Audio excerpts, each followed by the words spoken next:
welcome back. If you're just joining us, you're watching the news at 10 live on Channels Television. A reminder of our top stories.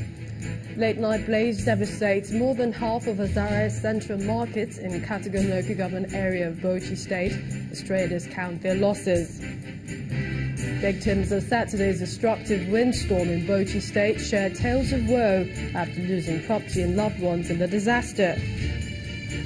Thousands of people from Zamfara State seek refuge in neighboring Katsina State after fleeing attacks by suspected cattle rustlers. And US President Donald Trump criticizes German government's immigration policy, defends his own crackdown on migrants.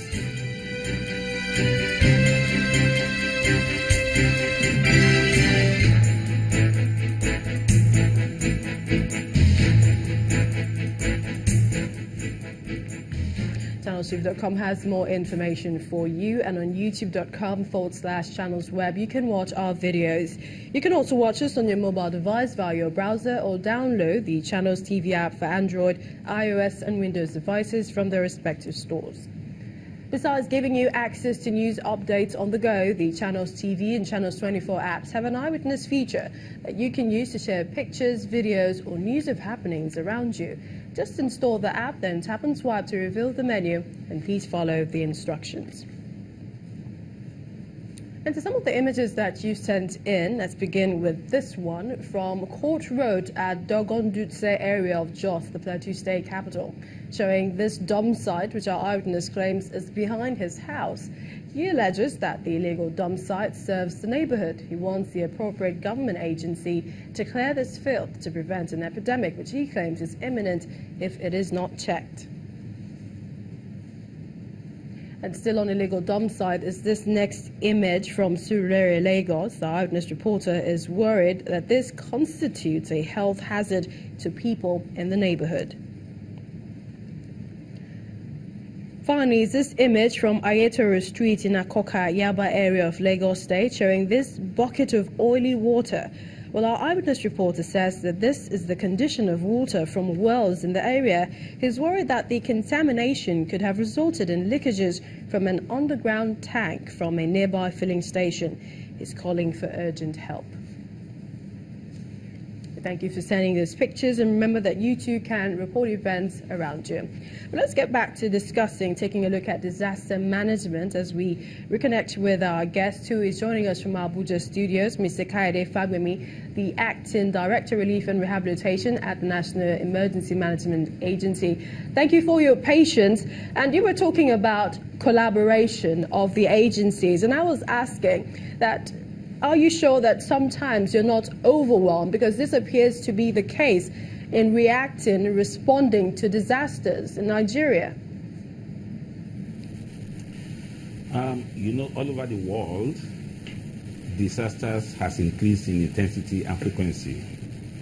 And that has put more responsibility on all of us, disaster managers, and as well as individuals, not to wait for any government agency or any agency at all to respond.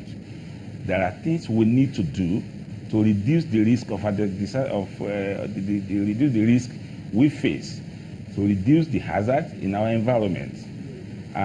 We are aware, of the currency of the current disasters we are all facing, and as if they are increasing because of climate change, global warming, and so many other factors, population increase and all that. And therefore, we need to be well prepared, and that is one of the things we are doing, advocacy, and ensuring that it is not a single agency responsibility. There is no single agency that can respond to all disasters. And we have to know that we need to be responsible, and everybody that has a stake needs to do something. That is where we are. And that is our advocacy. That is the education we want to carry out to people. If we see the windstorm that happened in Bauchi, what should people have done to reduce the risk? They could have planted some trees to act as windbreak and so many other things. So we shouldn't just wait to think that there's nothing we can do and be waiting for government response. But that of Bauchi, we have responded already by asking our Gombe office to go for assessment. They were there today for assessment, and by tomorrow, by the grace of God, we'll be sending relief materials. It just happened on the 16th, and then we were there to do assessment. We were told about 1,505 houses were affected, about 8 people died, about 120 people were injured, and that's the assessment from our staff, because we have an office in Gombe that covers Gombe State and Bauchi State. So the response time is not too slow. Okay. These are the things that happen we don't expect. It happens suddenly and during the holiday period. But Mr. yet Fagbemi, we still have visited the place today. Mr. Fagbemi, tomorrow. If I may, how much can we take disaster management beyond the distribution of relief materials to more innovative and perhaps scientific approach? And finally, what would you tell, what message do you have for Nigerians on how to assist in emergency cases?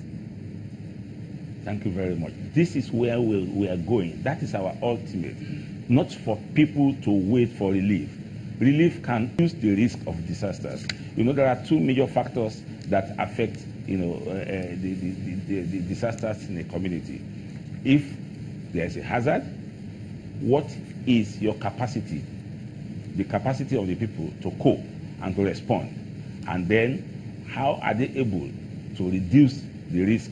We'll talk about removing, the underlying factors. So when people assess their, the hazard in the environment, they need to know what they need to do. And these are little things that can be done. And that's why we are collaborating with all stakeholders to educate people.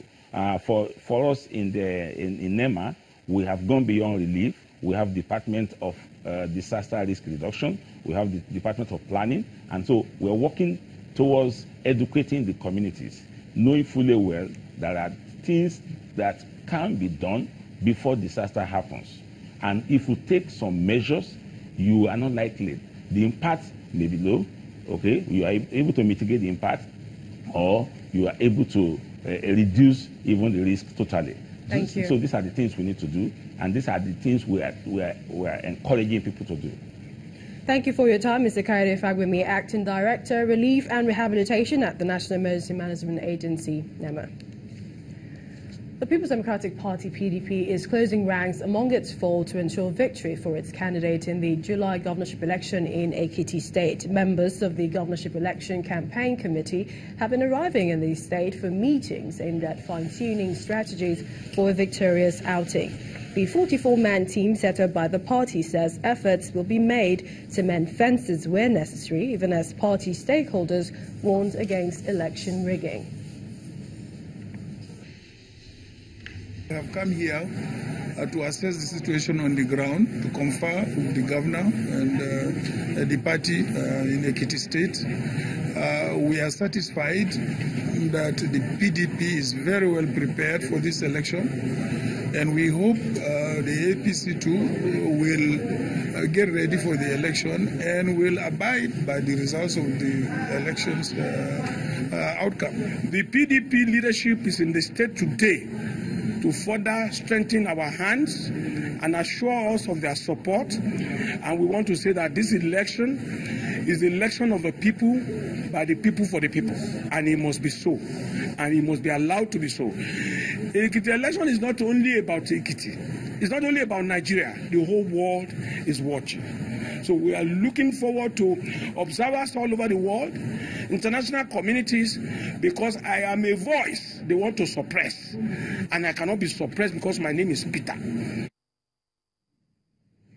President Muhammadu Buhari has cancelled the Federal Executive Council meeting for this week and will be signing the 2018 Appropriation Bill into law on Wednesday, June the 20th. The presidency had received the bill from the National Assembly on the 25th of May after it was signed by lawmakers. President Muhammadu Buhari presented a budget proposal of 8.612 trillion naira to the lawmakers earlier in 2017, with hopes that the bill would be passed in December of that year. But it took 6 months for that to happen, with lawmakers accusing ministries, departments and agencies of frustrating the passage by failing to submit the breakdowns of their budget proposals. The National Assembly, however, increased the proposal by 508 billion naira, bringing it to 9.12 trillion naira from the original estimate of 8.6 trillion naira. During the budget presentation, the President had noted that the appropriation bill will consolidate on the achievements of the previous budget. When the news at 10 returns, Rivers State government commissions 24 blocks of 3-bedroom flats for civil servants as the governor, Nyesom Wike, asked workers to adopt a maintenance culture. Please join us again.